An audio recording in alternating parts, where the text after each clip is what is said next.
Like breaking a century-old curse, revealing pure grit on ice, or shuffling. What is up, motherfuckers and party people? And welcome back. We have a race to finish. We started this race yesterday. Got almost halfway, but not quite. So, we got to finish this race. And we're about to do that here in just a few minutes. In what will be wet weather conditions. Drivers told to get in their cars. And here in Chicago, listen to what that's going to sound like today at the Grand Park 220, right downtown. It's so fun to hear Jason Begay there, who is Detective Hank Voigt on Chicago PD, talking us. It's going to be a disaster because it's pouring. The rain, that's not an issue. It was the lightning. It is, but it is pouring. Getting ready, and you see the current running order on the left side of your screen. Cole Custer's been out front every lap. The 25 laps that were able to get in yesterday, he was not passed by anyone. He made that car very wide here on the streets of Chicago. As a matter of fact, let's go back and take a peek at how those 25 laps were. You mentioned Cole Custer led all 25 laps. He did that by earning the pole earlier in the day. And a nice, clean, original start. Everybody, I won't say tiptoe, but they took care of each other through turn one, but then early issues for Justin Marks. Yeah, Justin Marks, that's car number one. The Cup race last weekend had a very fast car in the Xfinity Series, but unfortunately an engine failure. Spins out on his own oil. Cole Custer will come through and win stage one. As you mentioned, Steve leading every lap so far. Castro with some issues. Possible brake issues, getting down into turn one hard into that tire barrier. Yeah, thank goodness the tire barrier was there. Definitely a bad angle, and under the restart once again, Cole Custer clean into one. John Hunter Nemechek in that purple number 20 had a little bit of contest with the 7 of Allgaier, but in the end he settled right into second. And then unfortunately, yellow flag, lightning, brought all the cars down pit road. That is why we're coming back today. And you see the jet dryers, the Air Titans working their way around the streets of Chicago here, trying to get rid of the puddles. Oh my God. It'd be difficult to get a car to go through there. So, lightning obviously can halt a race, but there's rain tires, there's wet equipment on these cars. So they have the treaded tires. Oh, shit, I'll be back. Practice. They can run on a wet surface. Really, it comes down to visibility. So how hard is it raining? Even at a windshield wipers, you can imagine 140 miles an hour doesn't work super efficiently. And this right here, standing water. There can only be a certain amount of standing water, hopefully none. There could be some, Jeff, if it's way offline, somewhere we didn't think the cars would ever get. But if it really impedes the racing line, that also would force the race to either be put under caution or red flag. I think back though to I think back to Coda with the Xfinity Series, and there being lots of standing water on that racetrack as well. So I know we pushed the limits of extreme conditions. Let's just pace around 3 laps and fucking call this official so we can so we can start worrying about the Cup race. Some pretty bad situations, and they made the best of that. It was very entertaining. I would say the first time we pushed it was at the Roval. Yes. With that rain, especially up on the banking of the Charlotte Motor Speedway, it was raining. Dude, I don't even care if we get this race finished. I just want to Put fucking... them out there. That was a bit too much. I don't care. Well, I don't care if we go the full 50 laps. I really don't care. I just want to get this race official. Maybe you'll look at it and say, hey, let's get the drivers in the cars and get them out there and let them, this series has more experience of racing in the rain than the Cup Series does. They've been doing it longer. Boring. Well, I mean, there's not their race yet, so that's fine. And get their opinion before they decide whether to go green or not. And if we see a green flag, Rick, I'm going to remind both my drivers right here, both Dale and Jeff. Those are great examples, but you know what's different here? No runoff, no space, barriers on both sides. Yeah, tickets for the Chicago Street Race for $3,000. Yeah, some of them were insane. To manage, but you're going to have to manage your expectation, your speed, your pace around the other cars. If it runs in the rain, I think Custer, Nemechek, the guys up front, are going to make it look relatively. That water is draining out. That's good. It turns into a little bit of a case of survival, which can be entertaining, right? To watch the field itself navigate. conditions. Is it more difficult for Cole Custer and John Hunter Nemechek because they're out there in front to push it maybe a little bit further, or is it simpler for a guy who's running second, third, or fourth to say, hey, I know how fast you're going, I feel comfortable here, I can try to make it more difficult for you by pushing you? I think what I'd be worried about is what's sliding up from behind me. Yeah. Right. I know that I'm going to drive the car to what I think it can handle. These rain tires are really great actually in terms of grip, and they have a relatively soft compound. They do a good job of getting the water out of the way and letting the car do its work.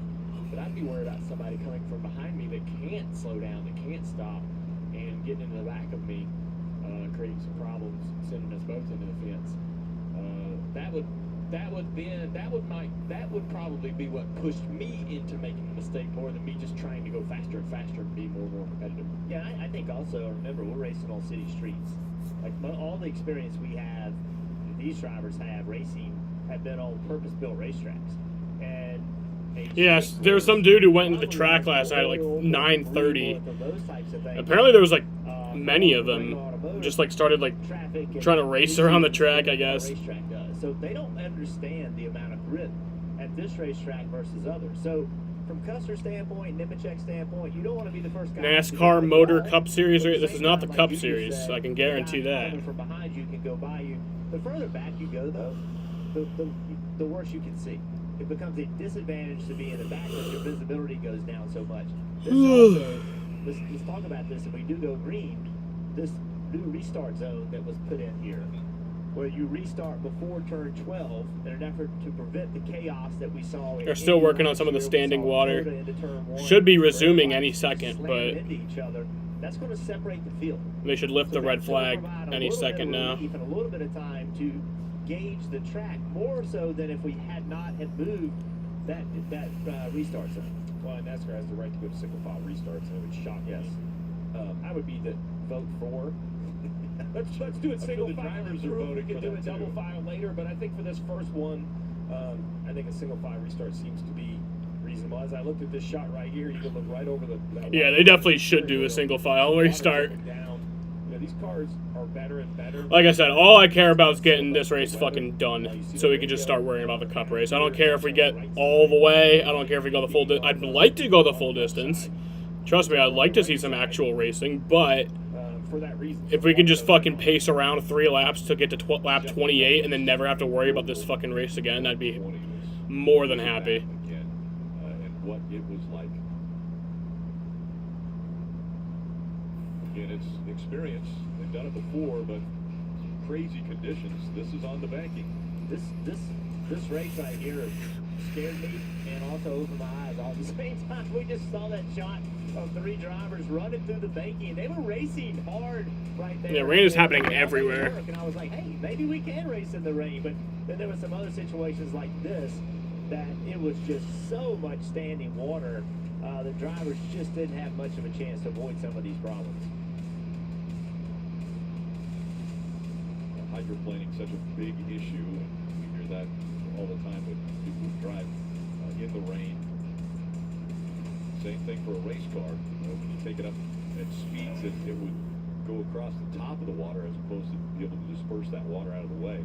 But they're telling us now that the drivers are in the cars. We're going to see if they can get out on track. Obviously, we have seen the jet dryers and the air titans out there trying to move that standing water.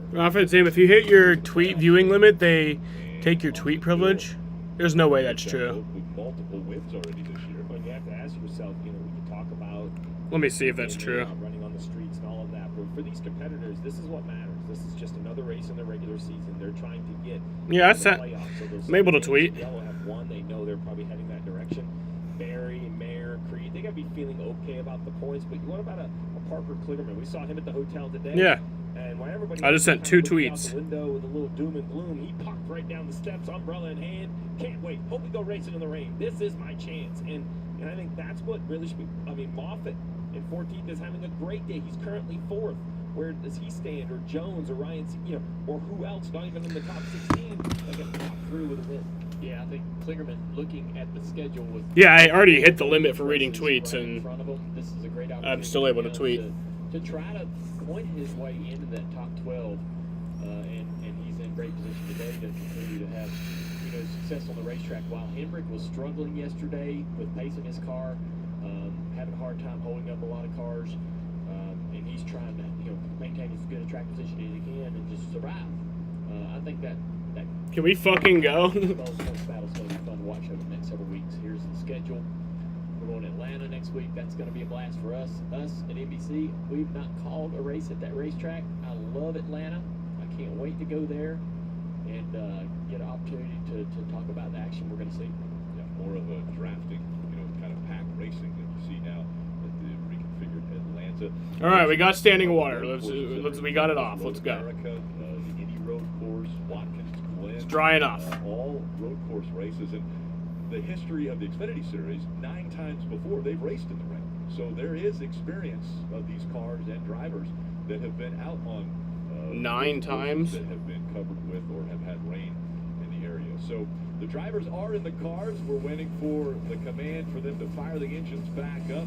Again, jet dryers and air titans moving the puddles off of the course right now.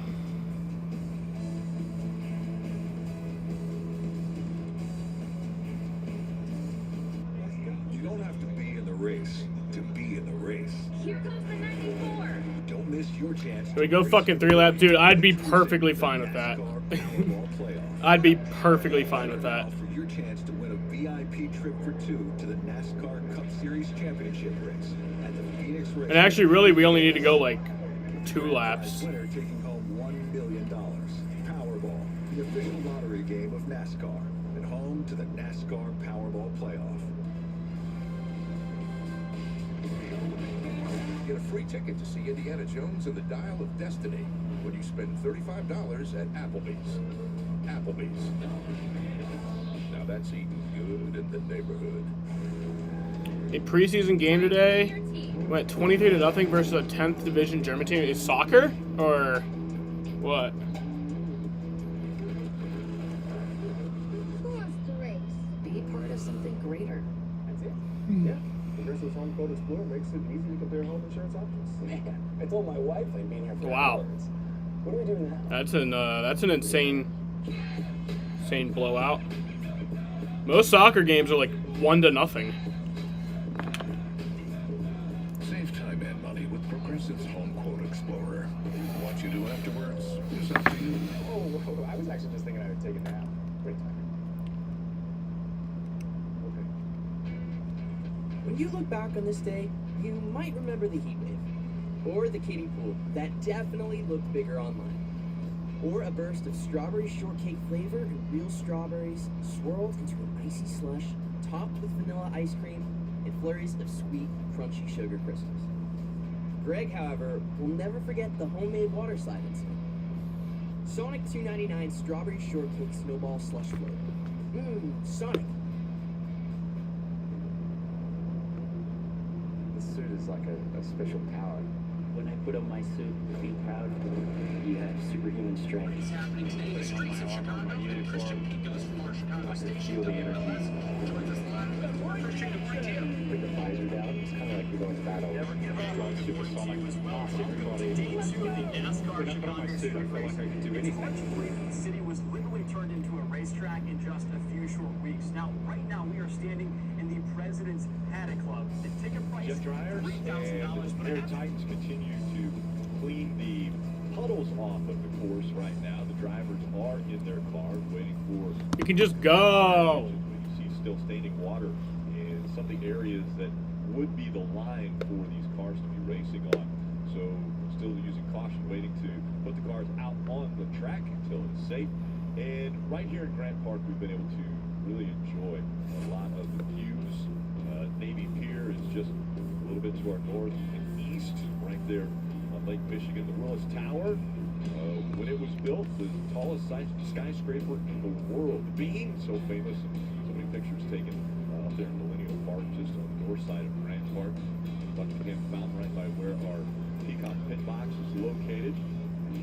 Race down to South Lakeshore Drive, one of the more famous roads in Chicago. You got the Field Museum, the Shed Aquarium, Adler Planetarium, and Soldier Field, all just to the south of Grant Park. And so many opportunities for people that are visiting Chicago to enjoy and take in all of the culture of this city.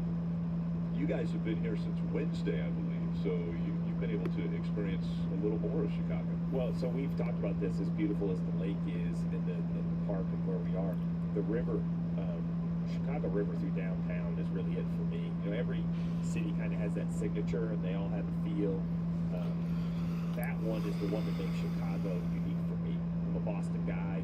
It's kind of on the water. New York's kind of on the water, but neither of those have this defining river that is kind of like centrally located. They dye a green for St. Patty's Day. Like, there's just so much that I have seen and so many famous shots. If you go on around that Twitter river. Safari, That's then what reminds me of the you'll be able to look at taking things. trips on the other side of the river. A lot of restaurants up there, Rick. I've kind of worked my way through the food tour of Chicago. Cuisine's very good. Yeah, and that's what I was going to say. Is we've been very fortunate to eat in some great restaurants. We could go to some really fun, welcoming bars. Like just a social, we had a really good time, just hanging out. And you know, this city is known for its food, and we've tried to get a lot of them. You sampled quite a few of them. Yeah, it's just been fun. Food has been great. I mean, listen, if you don't do your research, what kind of broadcasters are we? You mentioned food. There's so many options here in Chicago. Probably best known for the old deep dish pizza, and we have taken that in at a few different places throughout Chicago. But the Chicago dog, unique, and the ingredients that go on top of that. With so many fine establishments, especially right around here in the Grant Park area that we've been able to visit. I'm disappointed. I haven't had any pizza or hot dogs since I've been here, and I feel like I've missed out. So whose fault would that be? Well, my own. But I did go to the Field Museum. That's my favorite Yeah. one. I've been to Chicago many times. Fortunately, as we raced here before, and me and Amy went to the Field Museum and saw Sue, the big T-Rex they have, and walked through that. A lot of fun. All the museums over there are pretty fascinating. But Wasting my time. I brought like that. You can buy like a fake tooth. Yeah. Take it home. Sort of. Do you know it's a fake tooth, or could it be an actual tooth? The price point, I think, is the cost of it led me to believe that I was not buying the real thing, and I still have it. I have it at home in my office. But that's just so fascinating. Stand next to it, and just have that opportunity, and hopefully that happens at the Field Museum. Saw a little bit of the art there. That one of the indigenous folks of Chicago on the horse there. That statue is called Bowman, and then on the opposite side, that's right around turn 9, there's Bowman, and then on the opposite side of turn 9 is Spearman. And so we read about the artist didn't put the bow in Bowman's hands so that you would imagine it, so your imagination would go to work, and that is Spearman. So again, not the spear in the hands there. But great art all the way around Chicago as well. Yeah, they are right there at Congress Loop where Kyle Busch interview. So I actually get to see them as I'm on my perch outside that we'll do later today. I actually look right on top of them, right towards them. They are beautiful. They're amazing. They go flying right by them. Here they are. On the driver's left when they go by them. Drivers will I guess take part in some of the great festivities here in Chicago. And 3 of the drivers, John Hunter Nemechek, Easton House Jr., and Harrison Burton, all were able to go out to the Cubs. John Hunter Nemechek threw out the first pitch, and then the 7th inning stretch, the 3 of them were able to lead the crowd and take me out to the ball game. 2, 3. Take me out to the ball game. Take me out with the crowd. Buy me some peanuts and cracker jacks. I don't care if I'll ever get back for it. Root for the Cubbies. If they don't win, it's a shame. For it's 1, 2, 3 strikes, you're out at the old ball game. Let's get some runs. It's so much fun. Did Harrison talk about maybe a little nervous singing in front of a crowd? He said he was really nervous, and he got more nervous when he looked to his right, and those guys had their microphone down there by their knees. And he was the only, he's like, I felt like I was the only one singing. You know, I will say, you know, it's amazing how many things drivers have done around this city, not just this week, but leading up to it. Children's hospitals, Boys and Girls Club, delivering bikes. It has been, we went to an event Wednesday night for those that are struggling. What's gonna happen is we're gonna wait so long that another lightning strike's gonna come, and then to leave a lasting impression. just fucking go. I fucking hate this It's shit. been fun to watch our drivers get back to this community. And I'm proud of all the drivers, proud of NASCAR in Chicago, all working so well together to have a positive impact on this city. Well, you mentioned drivers able to take part in different things. Bubba Wallace had his own block party. That was on Wednesday evening at the Ensemble Black History Museum and Education Center. Folks coming out and being able to participate, see, we saw pit stops and different things that NASCAR does that a lot of people haven't ever seen before, and they get it up close and personal. Got to meet Bubba and some of his team members. So, great event Wednesday. That was at the Black History Education Center, which is right near University of Chicago. That's really what struck me is not only the crowds that bought tickets and came inside the race course and had seats. It was those outside of the course, right? There's a couple little areas we can get a glimpse of a braking zone, or as they climb the hill from 11 to 12, there's some runoff, and you can see that from Michigan Ave. And Jeff, you said from your perch over there were like 10 rows of people deep just on the side of the street. Wanted to know what is going on behind that fencing, the sights and sounds. There have been a few climbing light poles. They were trees. Yeah. They were everywhere. Taking a glimpse of what it's like to see a race car on the streets of Chicago. Well, once again, those folks are busy right now, water management here in Chicago. But the drivers are in their cars. We're still waiting for them to fire the engines.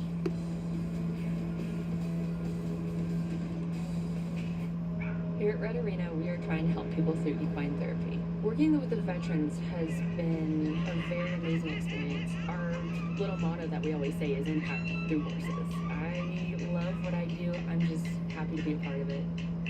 I started Folds of Honor to help the families of fallen veterans. Today, we celebrate over 44,000 scholarships given to those families. Service never stops, and neither will we. Aren't you tired of the back pain caused by your lousy shop stool? The days of tiny casters and thin seats are over. Meet the Viper Chair. The Viper Chair glides over any surface and loose debris with 4-inch industrial-grade casters. Relieve your lower back pain with a perfectly angled backrest. Prevent tipping with a wide, sturdy base. Viper Chairs are designed for every industry, no matter what you love to do. Stop wasting your money buying cheap shop stools and get yourself a Viper Chair. Shop ViperIndustrial.com. These judges are so good, it's almost like they have superpowers.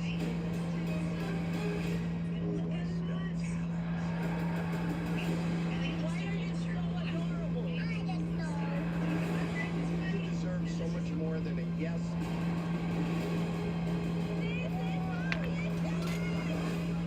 You define what this show absolutely is all about.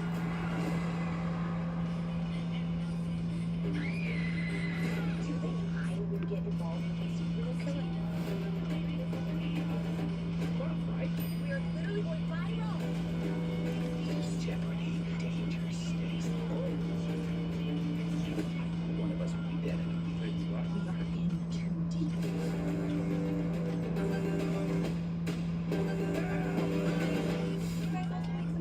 You guys also make some TikTok videos? You and your friends? This suit is like a special power. When I put on my suit, I feel proud. You have superhuman strength. Putting on my armor, my uniform, I could feel the energy. With the visor down, it's kind of like you're going to battle. Drive supersonic past everybody. When I put on my suit, I feel like I can do anything.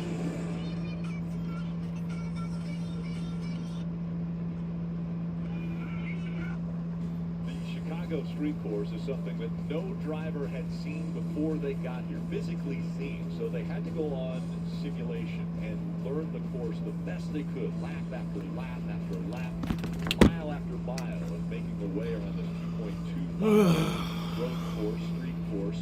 And we tested their memory of what they learned of the street course and what they could duplicate. Here's how the Xfinity drivers did. What's up, guys? Stop NBC wasting my Chicago Street Course. time. We'll see what I got. It's gonna be interesting. We're just gonna start right here in the middle. We'll go with the start line here. I feel like that's probably a little too long. And then you kind of go up and around. I don't know what building this is, but there's something here. Then they came close together somehow. Left, right. That's a little too far. I feel like that's pretty close. Wait a second. That's not bad. It's gonna need some work. I feel like other than my little area right here, I feel like I did pretty good. Mine kind of looks like a long-nosed dog or something. This track looks way better than the track I designed. So I'm glad they went in there design. Chicago. I think Allgaier, who's from Illinois, had a great rendition of what the street course looked like. But Parker, I'm not sure what he was trying to emulate when he was in the simulator. Well, so now that I've seen it a couple times, I think Allgaier was just loose off from 5. A little switchback off 5, I think that's what his car is doing. I think it's a little right, left, right. What I don't understand is they've been testing and running sim for months ever since they heard about this race, and they still don't know the Trying to drain it out more. That's pretty terrible. Okay, so you guys have been out on the track, Jeff Jr. Is there a favorite part of this street course that stands out for you two? Well, I'm certainly like where I'm at down in turn 4 on my perch. I thought that would be a slower corner, a lot more braking over the concrete patches of the bridge, and a lot of tire lockup and mistakes, but it's fast. A 9-degree turn. They're in the throttle just before or right at the apex, so right in front of me, I can hear them go right back to the throttle real hard, and that lets you know that they can carry a ton of speed through there. And so I'm not seeing as many mistakes as I expected, and that whole horseshoe, I guess, is just this long turn through 4 and through 5. That was a big surprise to me. I really enjoy watching the cars go through your end of the track, though, Jeff. So I don't know how it gets better than this. It's fun to listen to you sort of walk us through some of the challenges they're doing. You're down there, but you've got 7 to 11. You've got 2 9-degree corners, and then these sweepers, uphill, downhill. And for a street course, it's just crazy. There's that many things going on over there. It's fun to watch because a car can be really good at 7 and 11 and be terrible everywhere else. And the drivers just got to find a way to get through it. And it has been a lot of fun watching it. And you're looking at the center of that loop I talked about. And imagine Hill climb live. Your left side door is right against that Xfinity 10G wall. You can't see anything of what's going on in front of you, and you go uphill, and then you start going downhill. Finishes with a 62.63. And it's full commitment going downhill because that's a sweeping corner at the end of that. So you've got to be carrying tons of speed as you're running down that. And the route that these drivers have to take. Yeah, so it starts with a very heavy braking, first gear corner, turn 1. Quick jump up Malvo to take a right, now in the Lakeshore Drive. Now this is the longest straightaway, Junior, all the way down to where you are at the end of this in turn 4. Yeah, turn 3, you're the Lakeshore Key, leads up to turn 4, another fast corner. They're just arching all through this. They do get down the first gear here in turn 5 on this long straightaway 2,000 foot to turn 6. Yeah, then, again, a 9-degree corner, way down on speed. And now uphill over the bridge, downhill, this right-hander, that 7 I was talking about, and then this sweeper. You just kind of roll through there, but you're flying, and then you come off a 10, and it's a right-hander, and it's downhill, a big transition, then a heavy braking zone, turn 11, and then you go to turn 12, back to the start-finish line. To the right, and little bit later today, we'll be doing radio style once again, where we hand off from broadcaster to broadcaster to different areas that you're located. You mentioned down there in turn 4, Jeff, in turn 11. Mags is going to be covering turns 1 and turn 6. I think they're getting out of their cars. We'll pick it up from you guys, and I'll talk a little bit. We'll toss back to Bags.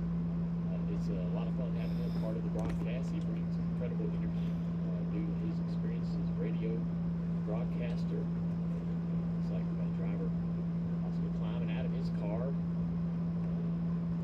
As the rain and the water on the racetrack a bit challenging for NASCAR to get the track prepared enough for these cars to take the surface. So some standing puddles, I'm sure, that are in the process. You referenced simulation was really the only way for drivers to learn this course before they got here. So Chris Buescher was nice enough to allow us to kind of follow along and watch as he took to the simulator and right here in the streets of Chicago, run along with him.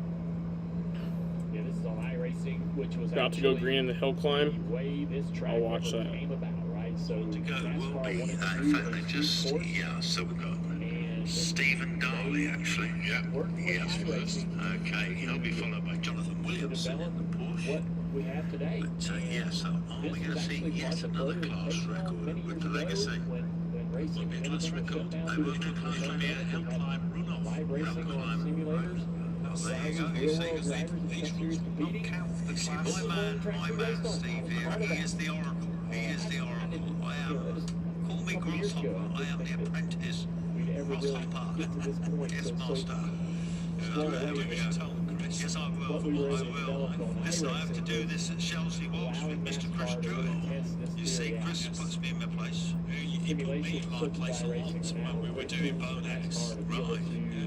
Never got him. I caught him out on a Fraser Nash question. On how to put together something brand He's new, doing the such as a vintage street cars course. today at Chelsea. Yes, he is. You'll Without ever enjoy that. having to Happy bring days. any physical equipment to So, that yes, property. anyway, I'm going to hand back to saves my so man much because time and it's effort. just getting ready to run. Let's get ready It's to got a great little racetrack. And it ain't changed from the very, I mean, there's some small adjustments to barriers and so forth, but from the very first version that iRacing developed, this is what you have to do. No, they're not going yet. Come to choose out as this. Look at my flag thing. I, as do most sim racers, now not very fast, go shoeless. Like, you don't have to have safety equipment, you're sitting in your simulator, but a lot of those guys are really I got fast. yeah, I'm a sock guy. I'm a sock guy. No shoes. No, that's like bare feet on an airplane. And nobody could drive the sim after me if I roll in there barefooted. Like, A lot of these guys wear gloves too. I don't wear gloves. yeah, no, I just feel like if somebody walked in, that would be hard to defend. I'm a little too committed with gloves on. I think we need to define appropriate etiquette for sim racing. I mean, I think we wear just socks, did. shoes. Well, I know you guys are Socks. debating about what's the best way to do it. I don't know, but it is amazing to me that technology and how far it has come. And when the drivers got here, there was a lot before they got here. There was a lot of, oh no, what is this going to be like? And then they did the track walk, and in that track walk, you could see them build confidence and hey, this can work. And to your point about having that opportunity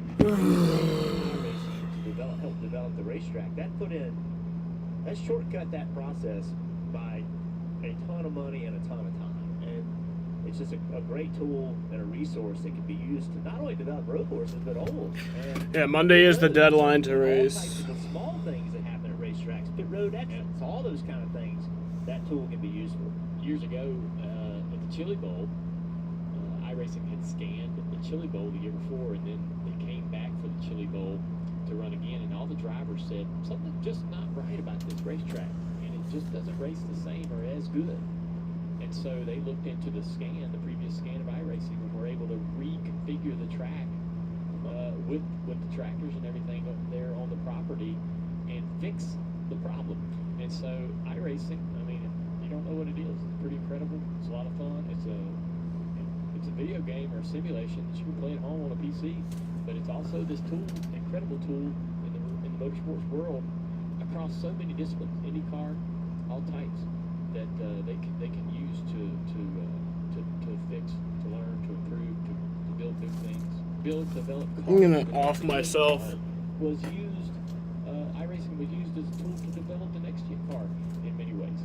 Or NASCAR has a series. The NASCAR series runs on Tuesday nights. Not every Tuesday night, but they run 18 or 19 races. They actually had the Chicago Street Course last Tuesday night, so it definitely has a following. So the driver's simulation, iRacing, to get familiar, but when you're here, you walk the track, and the drivers were able to do that twice already. Some actually got out there on bikes to get a feel for 2.2 miles. That was when it was dry. It's still wet here, and waiting for the engines to fire. For the world's greatest athletes, there is nothing like competing on the world's biggest stage. Oh, I don't know. Just here, anything is possible. I'll be back. It's just pissing me off. Now, we're making it even easier for you to save more with Mobile Plus Home loyalty discount. Fios customers can get our best price for one line on unlimited welcome. Just $30 for one line per month. Start saving now with Mobile Plus Home loyalty discount.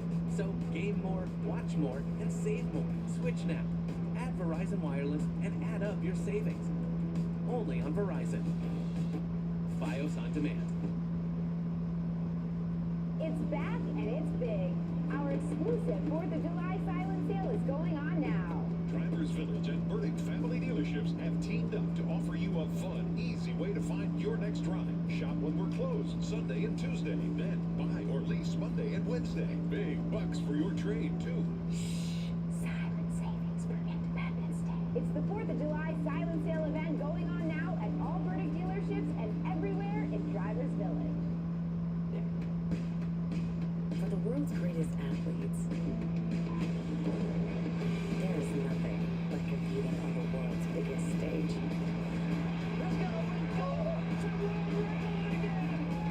And when that stage is here, anything is possible. An Olympics unlike any other. The Paris Olympics next summer.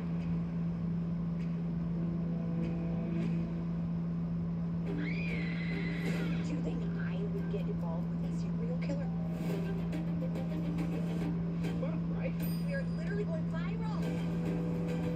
Jeopardy, danger, stakes. Not one of us would be dead in a week. We are in too deep.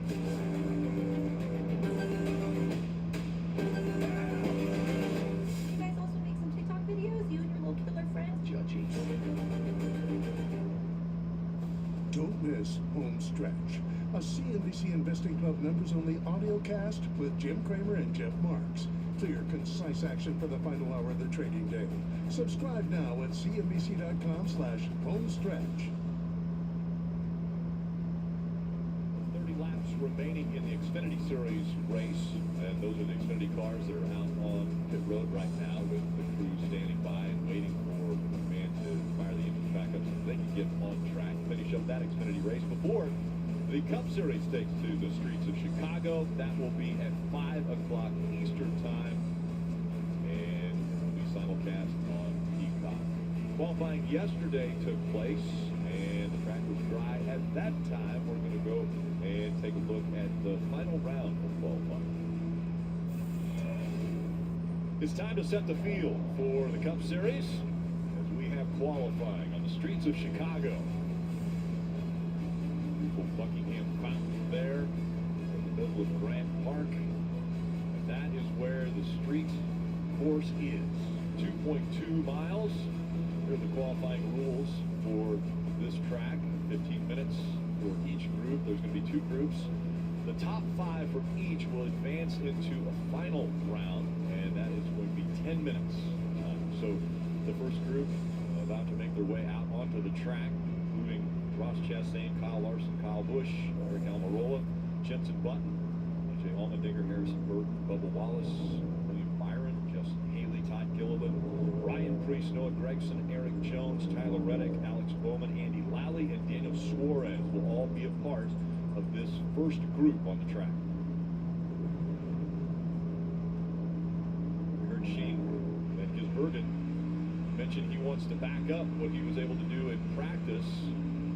These folks will be trying to better what they were able to do in practice. begin the alternate start-finish line just out of turn 11 on the course. That enables them to start their lap and finish before they have to turn back onto pit road. There's the alternate start-finish line, the white line along the street there. Now Jackson Drive. Sorry. Well, so I think cars are going to take their time getting over there, trying to save a little bit of tire, and then fire off. We'll see if they run more than one lap. They have the ability to do so the way this format works. In the Xfinity Series, we saw most of the guys run a couple laps, although the pole sitter did it in one. In this area of the track, it really turned into that dangerous spot. Like, how much do you dare push it through this technical section? So on board, Ross Chastain hasn't started his lap. He's turning right, and right here, this white line, now the time has started. This will be the first lap of qualifying for Ross Chastain. Into turn 12, first gear corner, onto Columbus, heading south towards the start-finish line. Turn 1's a left-hander at the end, onto Balbo. Fourth gear on the front stretch. These cars accelerate so well with this sequential gearbox. Now he's going to try to get over to driver's left to turn right onto Lakeshore and head all the way down at the end of Lakeshore where Dale Jr.'s hanging out. See him going through the gears there, accelerating. 140 miles an hour before he gets to downshifting and braking into 4. 4 is a very, very narrow corner, but very fast, and takes a lot of bravery to get through there, throttling up here, down another long straightaway, 2,050 feet to turn 6. I think it's a great opportunity for passing here tomorrow, but not a lot of runoff at all. Right into the tire barriers if you have trouble. Over this crest, you got to be disciplined on the braking here, bumps. A lot of content into turn 7, another very narrow straightaway. Hey, Junior, you talk about being disciplined on the brakes. It was interesting for Chastain in practice. Very early on, he talked about, I am at the limit of the brakes. Now, Steve, I don't know if that means that he's out of brakes or he's just telling them, I can't do any more as far as corner entry is concerned. When I hear the limit, it doesn't mean, sometimes the limit is because the tires want to slide. Sometimes the limit is this is as much as the car will slow down. I'm pushing as hard as I can. They're clamping as hard as they can. This is just physically it. We're at the limit of the brake of where I can lift. So you see Chastain stayed on the racetrack for a second lap. We're wondering if somebody would do that. Almirola on the left-hand side, currently fastest, which is, listen, it's somewhat surprising for me. I saw the SHR cars all struggled in practice. I know we've only had 5 cars go, but Almirola was the fastest of those 5. Now Reddick puts a much faster lap time on the I'm just going to lay here. Because fuck it. We ride along with Ross Chastain. It's more comfortable.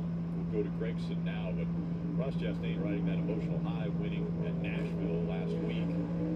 As Gregson makes his way down the Sabo Lakeshore Drive. Headed toward me right here in the braking zone. Sideways through turn 4. Such an awesome opportunity to see him drift through that corner and then get the car settled down for the exit to turn 5 down this long straightaway. Going to challenge the car in the braking zone right here. That's where Gisbergen was getting a lot of time on everybody in the braking zones. The drivers are going to be pushed by their teams to get more and more aggressive there. Over this hill, easy to slide the rear tires, just do the back, move around, downhill in the braking zone there. And then through this arch, around, it's off cambered, especially on this side, downhill. The car wants to swing out. You got to switch back very quickly without getting in trouble there, getting into the McDonald's fence. Turn 11, throttle up, spin the rear tires, Noah, up over the hill, into the final turn 12 here. And put Noah up into 5th position. He'll come to pit road. 9 minutes left in this first qualifying session. A few cars left to run. I think this is Kyle Busch. We didn't really say his name in practice. Kyle Busch currently 9th. In practice, he ended up 19th, kind of middle of the pack. 131 is what he was able to run in practice. We'll see if he can do better than that. Currently 130.5, so just a little bit quicker. That lap by Larson, though, the 129.2 is faster than what the 91 of Gisbergen ran to be quickest, so qualifying has found some pace. I hate this. Back to Kyle Busch as he's on track now. Crew chief told him leave it in first through 7 and 8. That's what the fast guys are doing. Second through the Congress loop. So first and 7 and 8 seems to be the way to go. So just think about the day ahead of these guys. You mentioned it earlier in the day. The last bit of Michigan wasn't closed until after rush hour last night. That means this track had no practice yesterday. Drivers could walk some of it. So you saw it. 50 minutes of practice. That's all they had. And now they're right into qualifying. So now it's how much information you're getting and how you process it. You wonder if somebody like Andy Lally in the 51, who's a teammate this week to Jenson Button in the 15, Rick Ware Racing, both entries, both getting a lot of support from Ford. But Andy Lally runs a lot of different race courses, a lot of different tracks. I saw him on the driver's walk, and he had some really interesting takes. You can tell he has seen a ton of different facilities. It's like a controlled slide out of Congress right there. Let's see, Lally remains about the same in the 10th position. Does go a little quicker, just not quite fast enough. At the bottom, you see cars that haven't made a lap. Allmendinger, there's a green check next to him. Suarez, a green check next to him. There's AJ Allmendinger right here. A lot of expectation, fingers pointed at AJ Allmendinger when we come to a street course, because he's one of very few that have any experience that's a full-time Cup driver on a street course. The other situation with AJ Allmendinger is he's minus 24 to the bubble for the playoffs. We got a lot of road courses coming up over the next 7 weeks. And he wants to capitalize where he knows he's good. He expects to be good. He expects to be fast on Sunday. And if we close in on the playoffs with 9 races to go, he's going to be somebody these guys have to worry about claiming a spot for the playoffs. He's not going to love that first lap. Allmendinger only 10th. Yeah, I thought perhaps this was a plan to run 2 laps. So some of that is, you know, Rick, you say your air pressures and things on your car to run 2 laps is not going to be great on lap 1 or as good as it can be. Let's take this ride right here. We can listen to the work he's doing and watch Allmendinger. Watch his head move around under the braking, how rough it can be.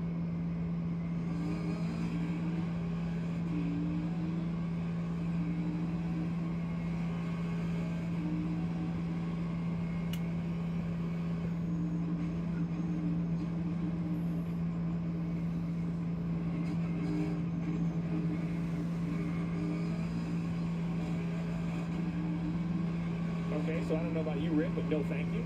That looks busy with a lot going on at turn 4. Let's check turn 6. And rough.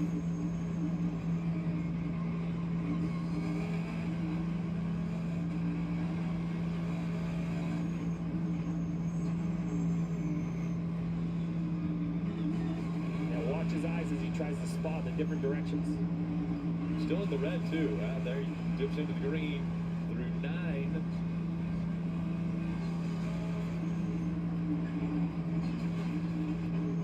Comparing to Eric Jones, and it's going to be close. Oh, man. 6th for Allmendinger, so doesn't get into the top 5. Again, the top 5, there's still 5.5 minutes to go, but the top 5 advance to the final round of qualifying. And now we see Jenson Button, who was one of the fastest in practice. Down this straightaway, headed to turn 4. Not a lot of traffic at all in front of him. My goodness. Getting every single thing he can through turn 4. I mean, you just cannot get any more aggressive than that. Headed down to turn 6. Still only a 10th up on Eric Jones. Having charged the corner so aggressively. Again, through the braking zone of 6. Getting everything he can. Throttles up over the hill, down to 7. Losing a little bit of time here.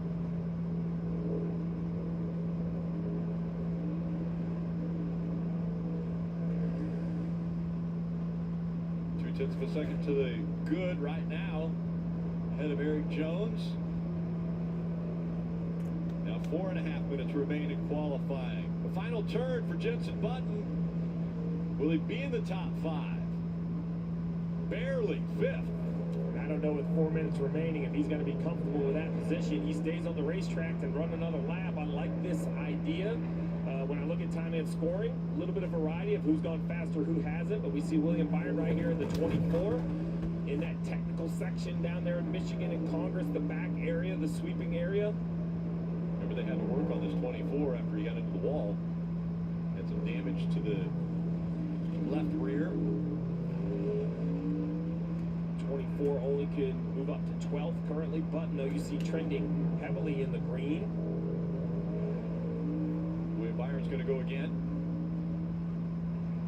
Oh, here's Jensen. This one has a ton of pace in it.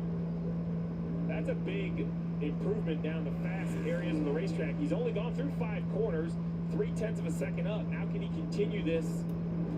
This could put him top 2. He wants that pole. And it's only getting better, continuing to gain time. He's going to need to gain almost 0.6 of a second if he wants to take the pole away. Right now, he's 0.6 of a second to the good, falling off a little bit through 9. And his car, though, does look super stable. As stable as any of them have looked. Is he going to get there? Across the line. And Button goes to second. But remember, the top 5 rerun.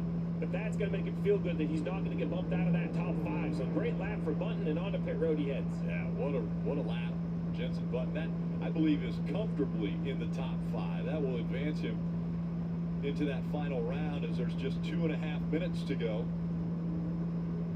And very impressive. That's faster than Button ran in practice. And listen, he's driven everything, but every car has its own little nuance. Dale Jr., I think it's it's one thing to go practice. You get 50 minutes, but he's been able to come out here in qualifying and in just 2 laps, put his best lap up of the day.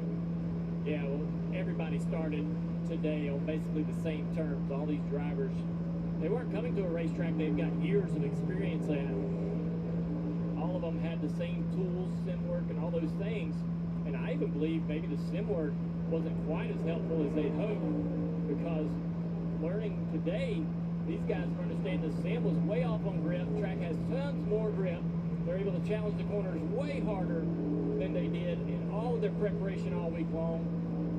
And so they're all still learning where they can find more and more speed on this racetrack. And I think in some areas it's extremely intimidating to these drivers, especially down here in turn 4 when you're funneling from 5 lanes to 2.5 lanes. And it's a very high-speed corner, so little mistakes there can cost you. And there's so much technical things happening back here, Rick, on this part of the racetrack as well. Yeah, Kyle Busch, a 4-time road course winner, trying to be perfect through this technical aspect so he can get up into the top 5. Look at all the green on the bottom right. There's going to be a ton of drivers in this last minute stacking in around that 5th position. Kyle's so close at 6th. Did not make it. Oh, Bubba Wallace has traffic. Ross Chastain ahead. That is going to make this a difficult lap to finish. Very distracting for Bubba. This is looking out the rear bumper of the one of Chastain, who's 17th on the board. Oh, Chastain allows Bubba by. Yeah, it was a classy move there by Very, Chastain. very classy move. He knew he was struggling on lap time, didn't want to take Bubba's lap away, and it works. Now, the unfortunate thing for Chastain, the classy move bumps his teammate Suarez out of the top 5, but Suarez currently trending well in the green, almost 0.9 of a second as Suarez comes out of turn 7. He's now over here into Congress Loop. Now, this could be the fastest lap. Suarez putting together a great lap here. Is he got to get in the 128s? Could he be the first one to do it? Oh, my goodness. Oh my goodness, what a lap by Suarez. A half a second faster than Larson as qualifying time ran out. We have Allmendinger still tracking. We'll have to confirm with NASCAR whether that time is still good or not good. Depends on where they take the green flag. You just have to start your lap. Yeah, as long as he was on, and it looks like he was far enough because he's in 4 right now. And you think about the preparation some of these teams are doing, a lot of drivers doing sim work. Daniel Suarez went to Detroit for the Trans Am Series on a street course, practiced there, raced in Nashville during IndyCar weekend in Trans Am on a street course, has street course experience in Mexico and go-karts. So this isn't entirely foreign to him. I think that helped him out today. We confirm with NASCAR. I'm sorry, Rick. We got the word. I want to make sure everybody understood this lap for Allmendinger will count. He started it before time expired. Can he get it back to the alternate start-finish? Looking to bump Bowman out of the top 5 and get himself into the second round of qualifying. Final turn coming up. It's close. He does it. 129.48 for Allmendinger.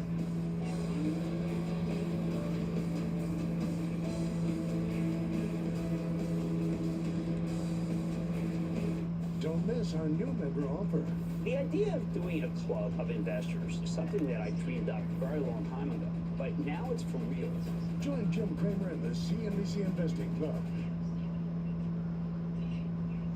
The Wells Fargo Active Cash Card. Earn 2% cash back on what you want, like a lightweight road bike, clip-in shoes, and a moisture-wicking jersey. What? Is it too much? And 2% cash back on what you need. I think you missed a spot. Is it bad? It's not good. The Wells Fargo Active Cash Card. That's real life ready. Matthews Hyundai in Syracuse is getting an upgrade with a brand new facility coming soon and a special factory allotment of over 300 new Hyundais available right now. And best of all, a construction discount. Take an additional $1,000 off any new Hyundai. That's on top of any existing rebates and discounts at Matthews Hyundai on the Boulevard in Syracuse. Open during construction. These judges are so good, it's almost like they have superpowers. Oh, I smell talent. Why are you so adorable? I don't know. You deserve so much more than a yes. This is how you do it! You define what this show absolutely is all about. Don't miss Home Stretch, a CNBC Investing Club members-only audio cast with Jim Cramer and Jeff Marks. Clear, concise action for the final hour of the trading day. Subscribe now at cnbc.com/homestretch. Do you think I would get involved with a serial killer? Fun, right? We are literally going viral. Jeopardy, danger, stakes. One of us would be dead in a week. We are in too deep.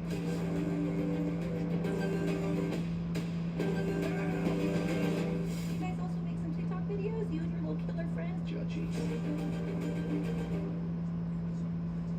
As we're waiting out the inclement weather and the conclusion of the Xfinity Series race, you see the cars covered up there on pit road, waiting for the opportunity, the window to get back out onto the track and finish that race. We're glancing back on qualifying for the Cup Series from yesterday. And Group A has just come off the track. The 5 fastest cars will be making their way to the second round. And we go now to the Peacock Pit Box to talk a little bit about that first game.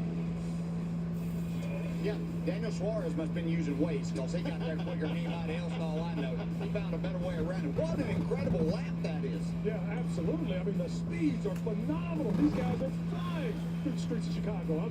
I'm so impressed. I saw you eyes wide open. It's crazy how much they're pushing it to the edge. And DJ, I also saw you sit up when you watched this onboard from AJ Allmendinger live. Yeah, just because as you watch this, how rough it is, all the work that is going on inside of here at high speeds, and I really expected the way that AJ was going at this, the next thing we were going to hear was some crashing into the wall at some point in time. Did a great job. This is not the lap that got him into the top 5. He went back in, regrouped, and thankful for Chris Rice and everybody at Pollock Racing. AJ was able to go back and get in the top 5 because he would not have been a happy guy knowing this is a big shot for him to not be a part of running for the pole here. You've been texting back and forth with drivers, Brad. Do you ever remember a session where the guys are on the ragged edge more than they are right now? No, I've never seen anything like this in NASCAR, and this is absolutely phenomenal to watch.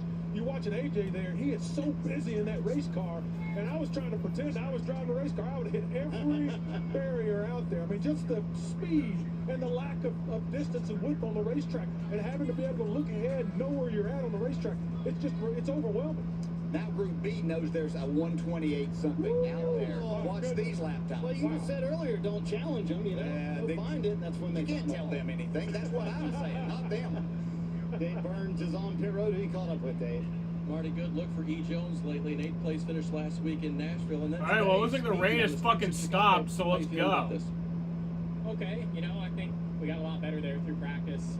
Car and driver, you know, getting used to everything. And oh, wait, no, this is for yesterday. me, so I was learning some stuff. But never mind. I mean, the driving Chevy was, or driving Chevy, excuse me, was good, and we're getting faster and faster. Just missed it a hair there in qualifying. Wish I could have redone that first run. And tried it again, but you know, it's cool. It's a cool track. It's unique. It's way different than anything we've done for sure. Anything I've done, but I don't know. I'm excited for tomorrow. The race will be unique. You know, excited to watch today the Xfinity cars and what that race is like. But having fun. Happy to be, you know, quick, have some speed, and you know, be competitive tomorrow. Hopefully. Eric Jones from the other side of Lake Michigan, Rick. Yeah, and Steve, you pointed something out there as we were looking at these drivers. They all look a little bit like the heat might be affecting them a little bit, and how much they have to work inside the car. So it's a warm day. It's a humid day. We just have to ask yourself, what don't we know about street racing, right? The workload we know is up. I mean, DJ just pointed out, and Brad just pointed out how hard A.J. Allmendinger was working. You know, there is some longer straightaways, so I don't want to call that rest, but you would think that would allow the driver just a moment to kind of gather his breath. But you just wonder, you know, with walls on both sides of these confines, you know, we're measuring the ambient, but what's the whole area look like, right? Is the exhaust and the other cars, and it seems like all the drivers, for as short as we've had them in the car, they definitely look like they put a lot of work in. A little surprising here as the second group goes out for their 15-minute qualifying session, how tight they are. Normally you try to give yourself a little bit of room before you get to that start line so that you have a little bit of buffer. I think what you see is Truex and the cars on left pit road don't want to go hard yet. They don't want to use their tires. They're now just starting to pick up the pace a little bit. That is one of the things that the alternate start-finish line does help with is traffic post-lap. But pre-lap, like right here, it's really up to the driver to kind of see up front of him. And now for someone like Ty Gibbs, he might say, you know what, I want to chase my teammate. You know, he might say Christopher Bell was really fast or Mark Truex Jr. was really fast. Chasing them will help me. Having a little bit of a rabbit out there will be interesting. So right here, right-hand corner, turn 11, they're going to start their lap. And if you're a Truex, you want to just put a great lap down and just be done and let your car sit. Try to make it into that 5. Steve, the question is, what's a great lap? I mean, once we saw Suarez dip into the 128s, it's like, okay, now all of a sudden you're raising the bar a little bit higher for a great lap. Well, we heard, you know, Shane Van Gisbergen, who has a tremendous amount of street course experience from Australia, runs a V8 Supercar Series. He made it. He emphatically said the track's just going to keep getting better. Like it was just a known to him because he understands this. So for that reason, I think your question's hard to answer. Right? What is a good lap time? First one that will be on the clock is right here with Mark Truex Jr. Slides through 4, 5 back onto Columbus Drive, and a little wiggle there as he got right up next to the wall. Junior, we talk about this change in track. I know you're out there right on top of turn 4. Is it visual? Like, can you see grip gaining and gaining as cars go through that corner? Well, what I think I see is drivers understanding just how quickly they could take this corner. I believe when they were working on sim and so forth and just trying to, you know, this looked like a tighter, slower corner when we were here this weekend. As soon as cars hit the racetrack, they're realizing how much more speed they're able to carry through turn 4. And they're actually having to drop down to first gear for turn 5. So turn 4 is a second gear corner. It's got a lot of bumps in that braking zone. They're not really hard on the brakes, not worried about lockups, but those bumps and braking and turning can upset the car, bounce the rear loose. And we see a lot of guys coming through here and actually correcting to the left to save the car as it's trying to spin out into forward and get into the tire barrier or that concrete wall. Really, really fun because they're literally sideways, Steve. At least 10, 20 degrees sideways entering through this corner. Well, a new line has been set. I don't know how Denny Hamlin exactly looked, but a 1:28.3. 0.4 of a second faster than any car has lapped this street circuit yet. Take the win on that down, Danny. I'm confident that you're feeling pretty good about making the top 5 and running again. One thing that I've noticed that may be helping that, Steve, is the temperature. It's gotten overcast, it's cooling down. When the sun's out, it's almost 10, 15 degrees hotter. I wonder how that affects all of the... Yeah, exactly. 1 hour until USA has to cover IndyCar. I don't even know, bro. If the track Like, is even 10 or 15 degrees cooler for the entirety of it, that's got to add grip and pace. Absolutely. Light pavement, new pavement, old pavement, I'll take cooler. I'll take clouds. That adds grip to every racetrack I've ever seen. There are certain things different about streets, but that one I think stays the same. You look at the bottom right, green for everyone. And I just think to myself, Rick, like, I know they have more grip, but the faster you go, the tighter this must feel as belly. Run a cool down. Run a cool down. So there you go. Run a cool down. Run another lap, but a cool down. Not aggressive as we see Blaney right here. You know what I mean, Junior? Like, if you go faster, just a couple miles an hour, every switchback, every barrier, it's coming quicker. Your margin of error has to shrink. Yeah, I wonder when a driver gets information, because they see, the teams see all the speed or the lack of it. And you are pushing as hard as you can right here into turn 4. Brad Keselowski cannot get any more into that corner. He will hit the barrier. And then your crew chief comes over the radio and says, yeah, you're losing about 4/10 in that corner. It's so deflating and frustrating because you feel like you're doing it as aggressively as possible. But some way, somehow, you got to learn to find more speed through there. This would be a week, while I would still deliver that information, Rick, I would really work on my tone. And I know that sounds silly, but my point is I wouldn't want my driver to know I'm just giving information. I don't want him to feel, as Dale just mentioned it, right? I don't want to feel like I'm looking at him, leaning on him, like you got to go find it. What? Because the balance is, don't hit the fence. And maybe, work all night on a backup car that won't be as good as the primary, as we see Brad Keselowski finishing this lap right here. yeah, IndyCar goes on the air at 1:30, so... A little better than what he had run. Keselowski in 9th, Chase Elliott 10th. Still just surprising to me. I thought maybe he's just so good. Here's Corey LaJoie currently 11th. And this is in the second group. The first group, top 5. The slowest of the top 5 was a 129.48. Right now, 129.40 is Mark Truex Jr. in this group, the slowest of the 5. 2 cars that haven't run. Ricky Stenhouse Jr., we don't expect a lap. Big hit into the wall. They're having to repair that car. But Shane Van Gisbergen, the fastest car in practice, is yet to go out. So I think he's waiting to see what kind of pace it's going to be. Oh, big slide. He's digging all right. Improvement, though, up to 8th. And then we make a lot of talk about the top 5. Well, let's remind everybody, if you don't go in the top 5, we'll combine everybody who didn't make it and set the field. So that improvement from LaJoie will help him. And this second group is faster yet. The track improvement. There's that slide again. Trying to get it all as he came out of 11. Keep digging. I like clear and concise. Keep digging. Crew Chief Ryan Sparks on the radio. We saw Corey. We were walking to the track this morning. It couldn't be 7:05, and he was walking backwards. And he joked, but he said, I walked this the correct way. I'm going to walk it backwards just to see if something else unlocks. I'm not sure what would unlock, but it seems to be working.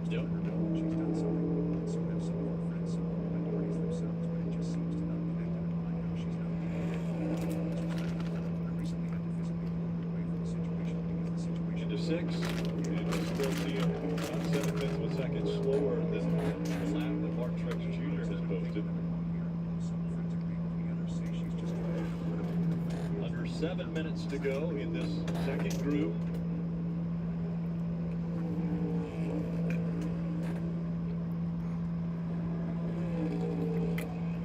When the Xfinity cars qualified earlier when they were running practice, we saw the left front tire come up off the ground as they were going through Congress Loop.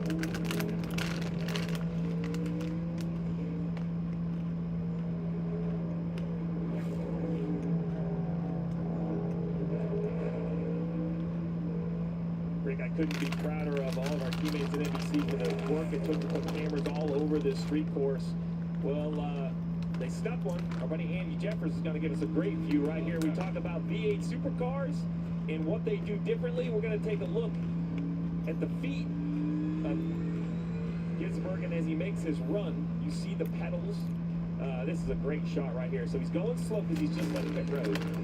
Kind of getting ready. He knows he wants to do this just in one shot. 5 minutes left. So you see car on track, obviously looking back at the driver, but to the right, gas, just like the car at home. The middle, the biggest pedal that he's on right there with his right foot. The brake, left side clutch. Clutch is unnecessary for the car to shift. You really just use it to get in and out of pit road. But some drivers, you actually use the clutch under decel to keep the rear tires from hopping. It's going to be really interesting to see how he uses his feet. We thought Hummerdinger looked busy just with hands. We're going to see hands and feet of the three-time Australian Supercar champion. Now we hear him start to pick it up a little bit so that he's ready to go when he gets to that alternate start-finish line. The mark has been set, 128.36. You wonder if Chase Elliott's not right on his rear bumper to see what he's doing. I mean, it sounds crazy, right? But Chase obviously let him go, and now Chase is picking up the pace, so this is going to be interesting to watch. See if he learned something.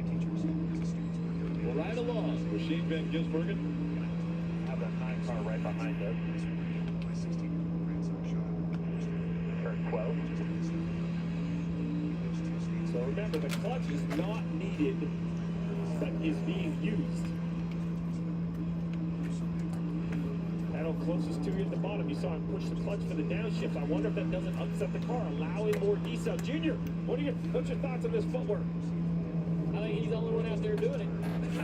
I promise you that. These cup guys, myself included, we got spoiled for years with the transmissions in these cars, allowing us to shift without the use of the clutch. But one thing that I learned about Australian V8 supercar drivers, they use that clutch obviously to shift, downshift, but they also use it to affect the balance of the car. I've seen Paul Morris and some of his counterparts in Australia discuss this, and how they use that clutch and the drive and the engagement of the clutch to affect the balance, affect the pitch, transition into corners, all of those things. If you're able to do this, it can give you a massive advantage. It's just another, hard contact, head on into the wall there. Elliott missed turn 9 or 8, and so he got into the wall, and now is turned sideways, but a big hit there for Chase Elliott. A big hit for Chase Elliott, and super unfortunate because I believe the instant caution, which was absolutely required at that size of impact and that location, that will nullify the lap that the 91 of Gisbergen was on. So he'll have to come to pit road and do it again. Looking back at Chase, looks like he's catching his breath. Thumbs up. Let's take a look. We see Shane. Oh, I think he hits that right side wall like the 47 did, except for he didn't get turned at all. Heavy left front damage. Watch the whole barrier. 10,000-pound blocks. 2 of them Connected. slide. Yep. Right along with it.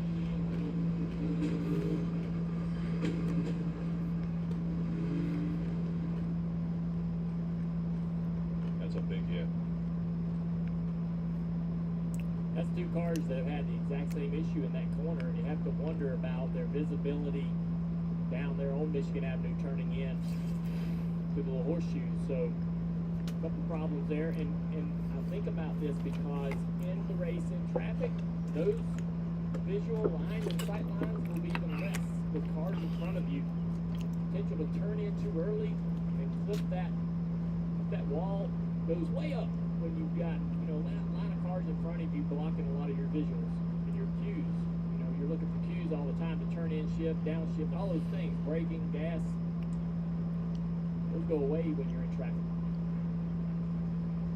AMR safety crew will take Chase Elliott to the infield care center and have him checked out. Big hit on his lap here in qualifying. You don't have to be in the race to be in the race. Here comes the 94. Don't miss your chance to race for the million. Introducing the NASCAR Powerball Playoff. What a power move. Enter now for your chance to win a VIP trip for 2 to the NASCAR Cup Series Championship race at the Phoenix Raceway. In Phoenix. With the grand prize winner taking home $1 million. Powerball, the official lottery game of NASCAR, and home to the NASCAR Powerball Playoff. This week is your chance to try any Subway footlong for free. Like the Subway Series menu. Just buy any footlong in the app and get one free. Everyone loves free stuff, Chuck. Can we get paid in the footlong? Get it before it's gone on the Subway app. In my day, I tried keeping up with the game. Now with the power of Xfinity 10G network, my little bro is the game. With the Xfinity 10G network, he sees the game from every angle with barely any lag. She didn't live in an area close to mine. We had to attend my academic course. So many people My little brother, more like my big MVP. Xfinity's a game changer. Introducing the next generation 10G network, only from Xfinity. The future starts now. The Sonic 2 for $7 deal lets you choose from a Sonic cheeseburger, chicken sandwich, and 6-piece monsters. Any combination you want. It's like your birthday, but without that weird email from your dentist. Sonic 2 for $7 deal. It's orientation day. Welcome to the team.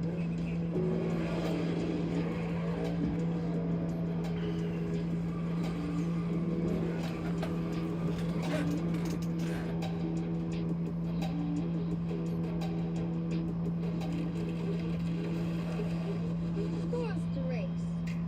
I like this too. Be part of something greater. Toyota. Let's go places. There are many types of turns at the Glen. Not just the 7 that are paved with asphalt. There's the opportunity for a driver's first win. And the chance of payback for another. There's space to camp under the stars. And seats to see the ones down below. There's man, machine, and a quiet track nestled in the woods, ready to put on one amazing show. And it's your turn to witness it all. Watkins Glen. Get your tickets now at theglen.com. Yeah, pretty good view for us. Marty Sider, Dale Jarrett, and Brad Daugherty joining you here. So, DJ, let's talk about the Chase Elliott wreck that just happened. Was he trying to get too much? Why did that wreck happen, you think? Yeah, you look at those times and speeds, you realize that you have a run that fast. You've got to figure out a way. But I think there's another factor there, too. As you're doing all of that and trying to make all of that happen, he had a car directly in front of him. And sometimes it's easy to take your eyes off exactly where you want to be when you see that car in front of you. And he clipped the wall on the right side there, just possibly looking at that car and not exactly how close he was to contacting the wall, which sent him into head on into the wall on the left side. Yeah, just simply the fact of getting more and more comfortable, running faster and faster, looking ahead, trying to figure it out before you get there. That right, it just caught him on the right rear, just like it did the 47. Well, when you run faster and you're going faster at that point in time, things become smaller. All of those efforts that you're putting forth there, it becomes much smaller, happens much quicker. Rick, the cars roll, but Steve, I got to tell you what, the work ahead for the 9 team now, boy, it's going to be a lot to get ready for the race. A ton of work for the 9. Fortunately for the 9, the Cup race is tomorrow. Doesn't make the task any less work, but at least the time frame a little more manageable than if it was later today. The work also going to be very uphill for Shane Van Gisbergen. Fastest in practice was on a great lap. The caution for the 9 basically nullifies his lap, and he's okay, but with 2 minutes, 30 seconds left, he may only get 1 lap at this, with Logano in front of him, and now Shane's trying to respect Logano. Remember, he's new to the series. He has got to gap himself off the 22. There's going to be traffic around the track, so if somebody else hits a barrier, he may not even get a clean lap. Now remember, the 91 chose to wait to the end of this session. It was a 15-minute session that could have gone earlier, but now this is really the boat they're in. Yeah, really last lap, last opportunity for him to put a lap down as we come up on 2 minutes to go in this session, and a full lap on the tires going hard. And so that's another lap off those tires that he's got to deal with. So if he starts his lap now, he'll get 2 laps in.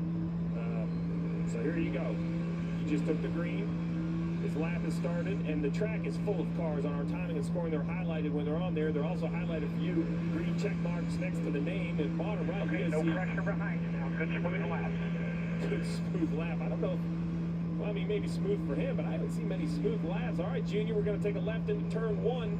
Logano up ahead. He's got to be feeling the pressure, knowing the clock's running out. Yeah, this is like any other qualifying session where you go out there and you feel like you only got 1 lap. You got to make it happen, no mistakes. You don't get to try again and again. so many places on this racetrack to make those mistakes. So bump rough it is right there, bouncing into turn 4, through turn 5, throttling up. A lot of wide exit here, a lot of room through the gears. He's looking really good right now in the minus 37. 3/10 to the good. Cruise 6. Over this hill, little traffic in front. That could have My time is being wasted. And Junior Truex, compared to himself, is important because he's 5th. So if the 91 does go in the top 5, it will eliminate Truex. That's why he's out there again. If you're wondering why, when you look at the bottom right, you see his name twice. That's why. Oh, for Gisbergen, if he can just get through it, we're one and done. Let me show you how fast I can go. 1:28.5. Yeah, comfortably in the top 5, just a little bit slower than Hamlin.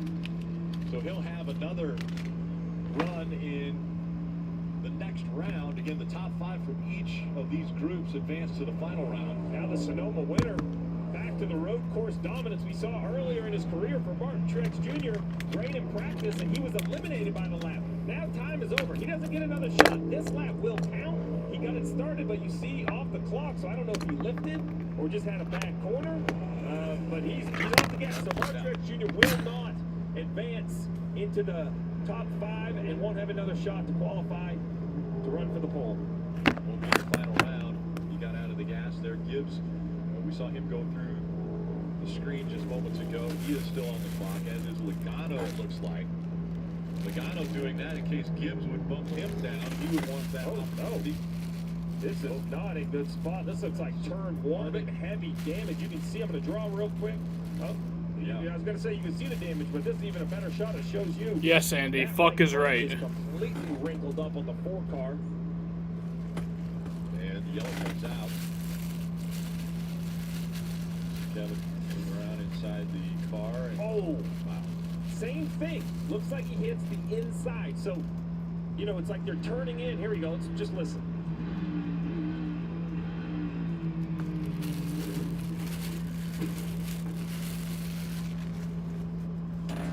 Think about this though, guys. How many racetracks do we go to where there's an inside wall in every apex?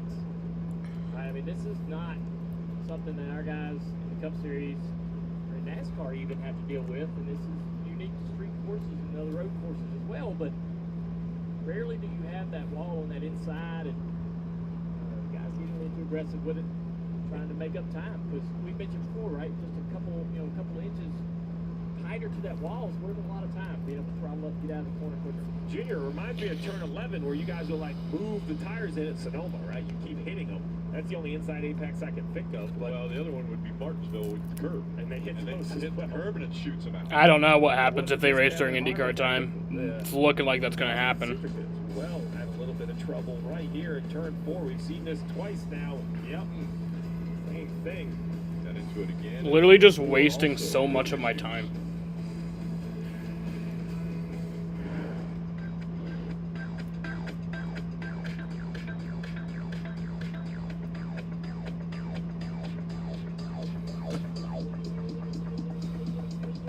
I need to try it first. Pesky leaks.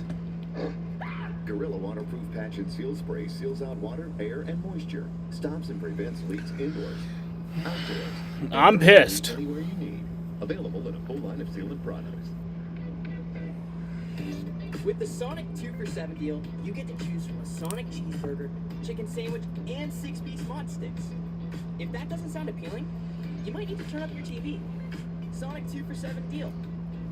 Ashley Stars and Stripes sale is happening now. This weekend only, shop 4th of July doorbusters. Plus get 60-month special financing, and all veterans and active military will receive 10% off their purchase.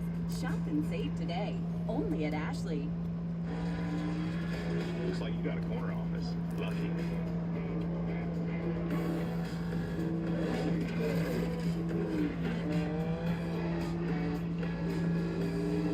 Being part of something greater. What's this link? Oh, more of the hill climbing. Indiana Jones and the Dial of Destiny. when you spend $35 at Applebee's. Applebee's. Now that's eating good in the neighborhood. In my day, I tried keeping up with the game. Now with the power of Xfinity 10G network, my little bro is the game. The Xfinity 10G network, he sees the game from every angle with barely any lag.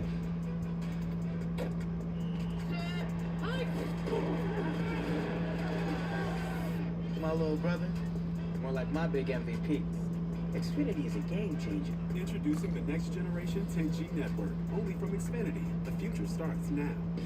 In Chicago, we take sports seriously. After all, we've seen just about everything. A curse lifted, 6 cups hoisted, and a dynasty. But there's one thing we haven't seen until now. NASCAR. Right on the streets of Chicago. Today on NBC and Peacock. Final round of qualifying for the Cup Series about to get underway.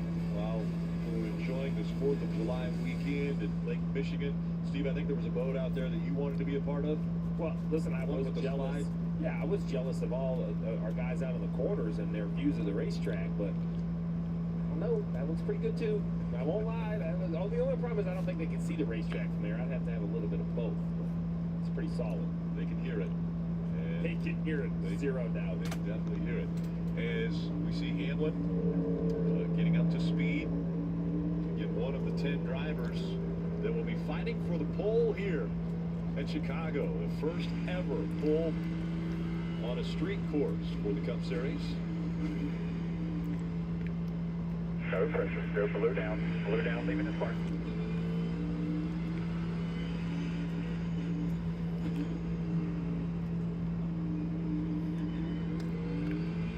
Denny Hamlin on the racetrack, and Kyle Larson's well behind him several yards. And then Daniel Suarez, the only 3 cars that have came through my part of the racetrack over here, guys.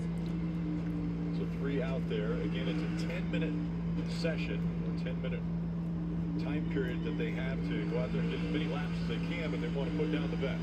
I'll tell you, I'm sure it's the same for everyone, but that caught my attention. How much Hamlin has to look how much he has to turn the wheel for those 90-degree corners. A little bit more than I was expecting. Down the front stretch, see speeds upwards of almost 140 miles an hour. There's 135 for Denny when he takes that left-hander. Salvo to the Sabo Lakeshore Drive.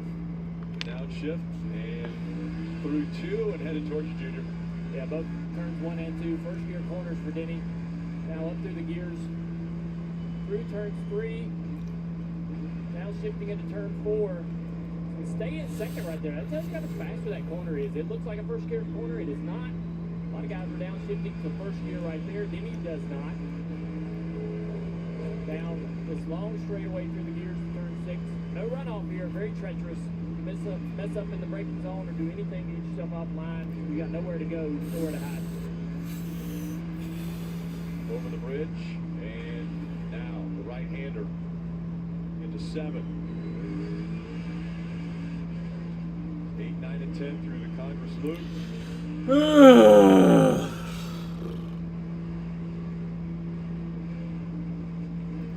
See what the number is that Hamlin can post, his final right-hander. Through 11 and across the finish line right there. 128.91 for Denny Hamlin. So that was slower than he ran in the last round by about 5.5 tenths. See what Suarez has. Suarez right there, it's 129.3. Larson a 130, so definitely pace falling a little bit. This is the next one on the racetrack behind these guys. Tyler Reddick, Monster Energy Toyota, headed to turn 6. 4 tenths down to Hamlin. Not a lot of corners left to be able to make up a lot of ground in a very slow portion of the racetrack. Look at this corner right here. This is where we've seen a lot of guys contact right there. That little knot sticking out.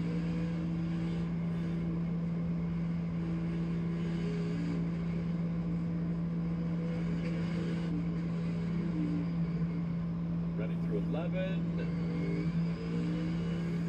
0.2 of a second slower, but he is second now.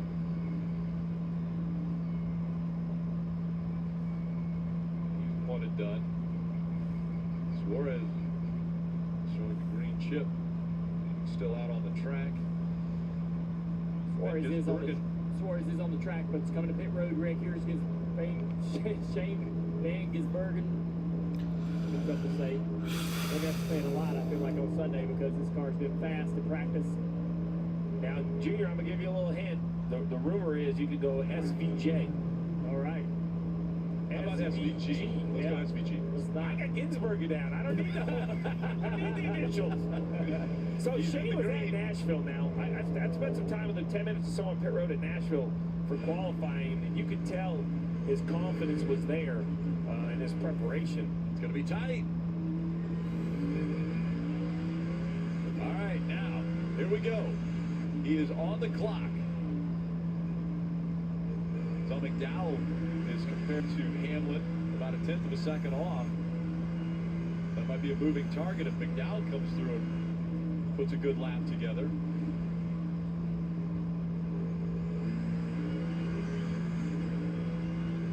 That turn 1 braking zone is really long. It looks like a big wide corner, but they brake so early for that. I think there's going to be a lot of mistakes in that particular corner. So I was trying to outbrake each other, right? Get into the corner deeper. Got to respect the braking zone in turn 1. So we won't be able to, after we complete this lap and we cool it down, we won't have time for 2 hot laps, only 1. So we could take all 3 minutes to cool it down. Pretty sure that's not Shane's radio. Yeah. He's focused on this lap. Go through 6. Shows you how good the lap is for Hamlin, though. It's not like, Shane's just destroying him lap time wise. He's actually just a smidge off the pace. This is where Chase Elliott had his accident following the 91. You see how easy it is to get to that right side barrier. Yeah, you're right. I was watching that. Gisberger not gaining on getting in the braking zones like you anticipate. But fast right here, doing really well through the last few corners. Can he make it count? Oh, he looks good. Jump. Yes. Van Gisbergen at the top of the chart, but look out for Button. Jensen Button was flirting there around that same time. See if he can gain any time back as we see him on track.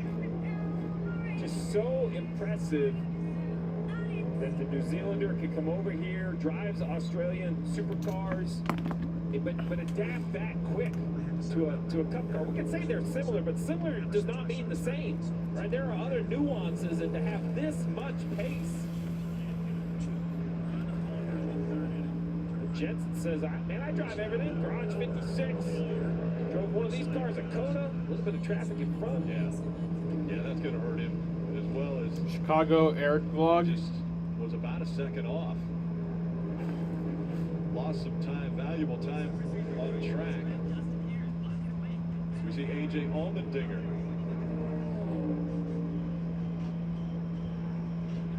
Oh, AJ getting off the kid back there in the 4. The lap before for AJ Allmendinger. Take a look. Man. So that's the challenge of coming through turn 3. That right front is unloaded, so getting on the brake right in, absolutely going to slide that right front tire, and he's trying to get everything he can. There's speed out there. You see Larson trending in the green on the bottom right as we saw. See AJ getting down into Michigan Ave. Through 8, 9, and 10 here. Xfinity 10G turn.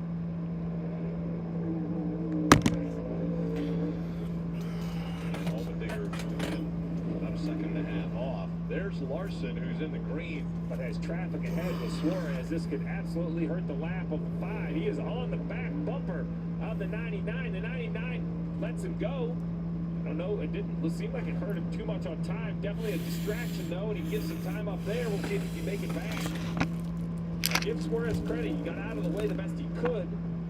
And now Larson tracking the wrong way. Oh, really high right there. Oh, boy, that's out of position. You can see 6, 7, 8 tenths gone right away. Van Bergen in the green.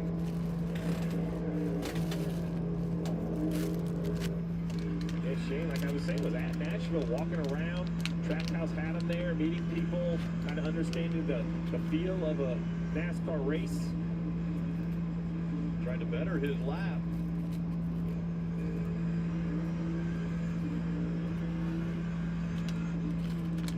Seconds to go, so the ones that are on the clock, you see Larson, Logano, Jensen Button, their laps can count. Bergen trying to improve his lap enough that nobody can get to him. He wants to, because you see Hamlin is trending. Oh, he does improve. Improves to a 58. Now the question is, Hamlin, Reddick in the green. Can Hamlin counter? Can the 11 car find enough? He's out of 4 and 5 down this long straightaway on Columbus to the left-hander in turn 6. 3/10 to the good. 4/10. Look at Hamlin. What the lap he's putting together. Monster lap so far, but here it comes to this technical section. Down Michigan Ave, onto Congress Plaza, the loop we're calling it here. Right turn onto the loop. Still 4/10 to the good. Now out of the loop. High speed, narrow, almost like threading a needle right here, Rick. He lost a lot of time. Through 10. Can he hang on to it?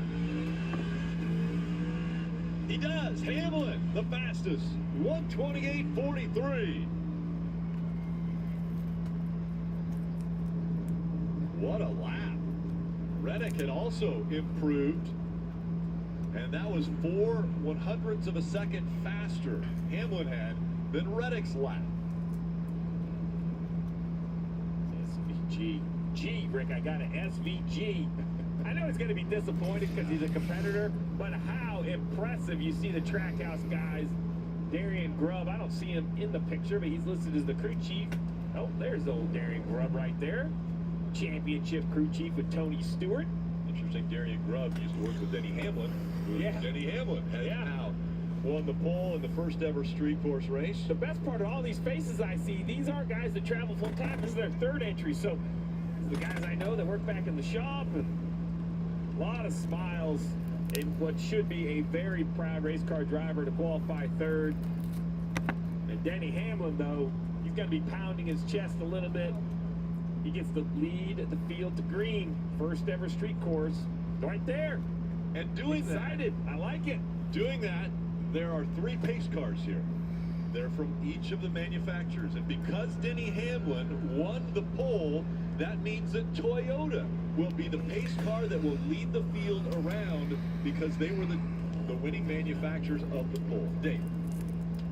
And Denny high-fiving everybody he can find that is in purple this weekend, because as a team, you guys did a great job. You are the inaugural pole winner on the streets of Chicago. It's just it's such a testament to these guys. They do such a great job, you know, preparing me for these things, and also got to give a lot of credit to 2311 as well for helping me get better. And it's a lot of fun when you can have days like today. And obviously our Yahoo camera is just super strong, and I like where we're at. I like where we're at too. We look around us, Denny. We're in downtown Chicago. So what's the lead up been like to this? What's the event been like for you? Just amazing. I mean, the course is actually very, very good and raceable. I mean, I think there's going to be a ton of passing zones. I was a skeptic. I really was. I just thought too narrow. I mean, who knows how it races, but I just feel like the town is welcoming to us. Everyone we've seen walking down the streets is excited to come to the race, and glad to be here. Rick, the skeptic, is on the ball. I guess all you can say is, yeah. You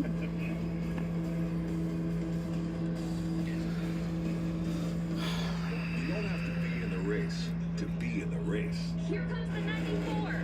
Don't miss your chance to race for the million. Introducing the NASCAR Powerball Playoff. What a power move. Enter now for your chance to win a VIP trip for 2 to the NASCAR Cup Series Championship race at the Phoenix Raceway. In Phoenix. With the grand prize winner taking home $1 million. Powerball, the official lottery game of NASCAR, and home to the NASCAR Powerball Playoff.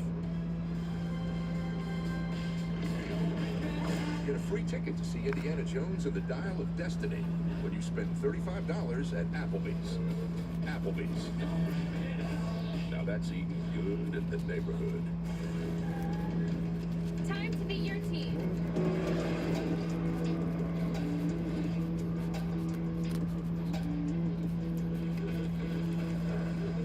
Who wants to race?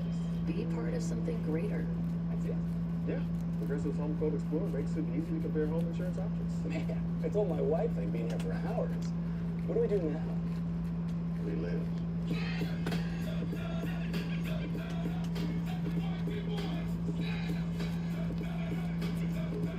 Save time and money with Progressive's Home Quote Explorer. What you do afterwards is up to you. Oh, I was actually just thinking I would take a nap. Great time. When you look back on this day, you might remember the heat wave, or the kiddie pool that definitely looked bigger online, or a burst of strawberry shortcake flavor and real strawberries swirled into an icy slush topped with vanilla ice cream and flurries of sweet, crunchy sugar crystals. Greg, however, will never forget the homemade water slide incident. Sonic 299 strawberry shortcake snowball slush float. Sonic.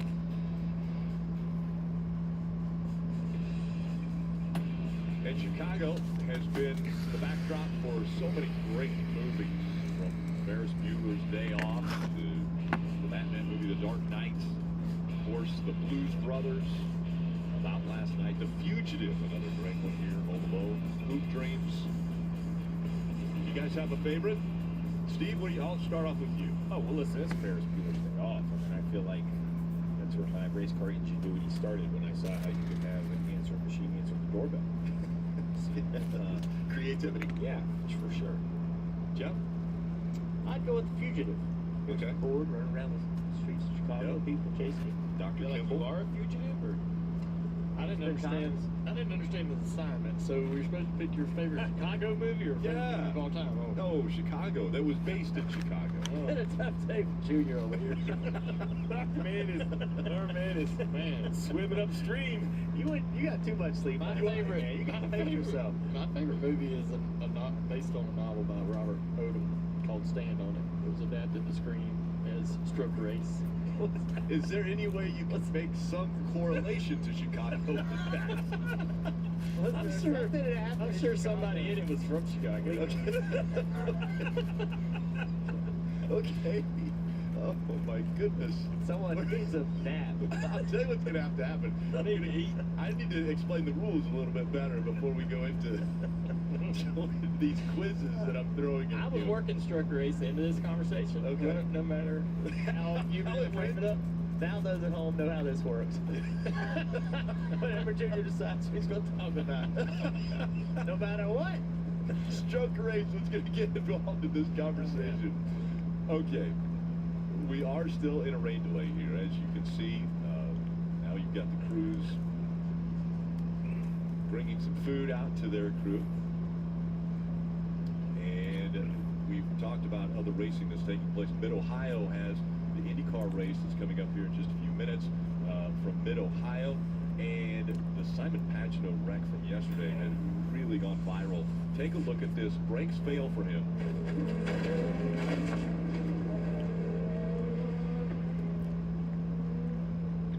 Rolls over 6.5 times, barrel rolling in his car. And guys, he gets out of the car and walks away.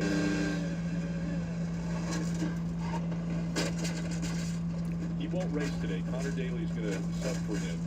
But really safety and ingenuity, the design of these cars, able to let him walk out of this. But that's got to be a scary thing to have happen.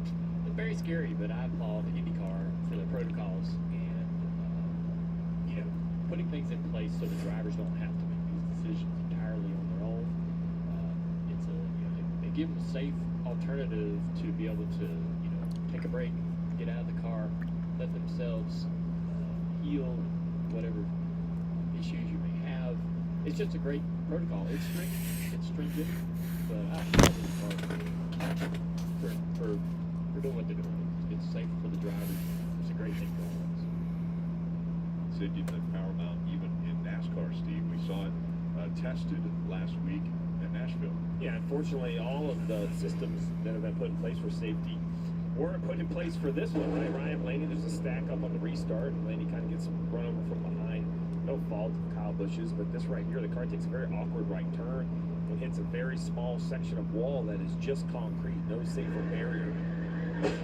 And you can hear just how hard that frontal impact was. And you see it, right, Jeff? It brings back memories of when all the walls were just concrete. And it reminds us how valuable soft walls. We saw the tire packs here get tested yesterday, and the car itself has gone through major changes. Right, last year, a lot of conversation about rear impacts driving, some concussions in the sport. So some changes over the offseason. The rear bumper, we have it listed there. It's 080. It's basically thinner. You want it to collapse, but you can't do all of this in one area of the car because then the fuel cell becomes an issue. So the rear clip, also the upper bars removed completely. The lower bars replaced with some that have a bend, actually purposely giving the rear clip a place to collapse. All in the idea of less impact into the driver. Once again, a third area for rear impacts is actually the chassis itself. Upper bars removed, much like the rear clip. Lower bars, thinner wall tubing. So in a rear impact, the idea is multiple areas of the back of the car will all bend some instead of deforming too much and having potential safety issues with the fuel cell. And then after that huge accident with Kyle Larson in Talladega, there was some concern about these right side door bars. So the teams have the option of adding these extra gussets. We put them in there in green. You see there are also some gray ones that stock in every car. Those were an option for the right side. Those will become mandatory at Atlanta next week. And in the front clip, right after that impact at Talladega, those rear V-bars were removed to give some more compression and collapsing area in the front. There's also some major updates that will be required at Atlanta, softening up the front bumper and some other areas of the front clip. And we'll have a new animation next week to show you exactly what is required by rule when they roll off at Atlanta. You have to give Brian Blaney a hand for, once he got out of the car and back home Monday, he sought the help of a trusted neurosurgeon, Mickey Collins, up in Pittsburgh. He's worked with Mickey before in his own foundation, supporting what the United Pittsburgh Medical Center does. I worked with Mickey in the past, and so anyhow, I think it's incredible that even through that process, knowing he's going to race next weekend, he went and got himself checked out. He's here today. He's clear to race and competing this weekend. But that, a driver taking that effort, making that effort on his own, is such an incredible culture shift, I think, from where we were years ago. And Ryan's setting an amazing example for drivers in his own series, but also drivers in the Xfinity series, truck series, the regional racers, on being able to take care of yourself. I think also Ryan, he's known to be kind of a quiet guy, but standing up and saying, going straight to NASCAR and in public saying, hey, we got to do better. We got to find a way to have the walls. You can't have a safer barrier on that wall because of the length of it. The safer barriers need a certain amount of length to work because they hook together, but put something up there. We've seen the tire barriers do a very good job here this weekend. That works very good on a head-on, but not necessarily a side impact. But if you have a wall, let's find a way to cushion the blow. And, I think Junior said it on the broadcast last week, these cars will go anywhere. Like, wherever you think they can't go, they will. And we just gotta find a way to continue pushing to make sure that every wall has a safer type of barrier on it, or some sort of G-force reducing impact system.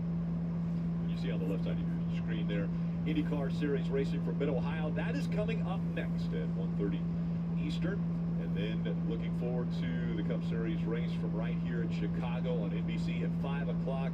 And NASCAR American Post race right after. So what about this? From this, the first street course like Cup Series in the 75-year history of the sport. We'll keep you updated as to the weather conditions from here in Chicago as we get those updates. So the pylon here, as far as the Xfinity Series, Custer has been dominant up to this point. Had a little bit of a challenge from Nemechek on one of the restarts. What do you think? Is there somebody that can make their way up there and challenge Cole? Yeah, Creed down there in 11th. He was battling for the pole, overstepped his bounds a little bit, crashed the car in a backup car, and now is driven all the way back up to 11th. So I got my eyes on him. Yeah, I think Sammy Smith's done an amazing job so far this weekend, being competitive in a very difficult situations where some drivers have found it very challenging. He's been quick all weekend. I think Brett Moffitt's having a great run in fourth, and we just scrolled away, but back there just outside of the top 10, Miguel Paludo in the 88 car in 13th. He has more fuel load than the cars in front of him, so if this thing can rejoin, he might be in a good position to leap some track position, and we've seen track position really be a dominant thing here at the street, so we'll see what Paludo can do. Any one of those drivers have any experience as far as notable experience running in the rain or potentially on wet conditions that could make them a little bit better off?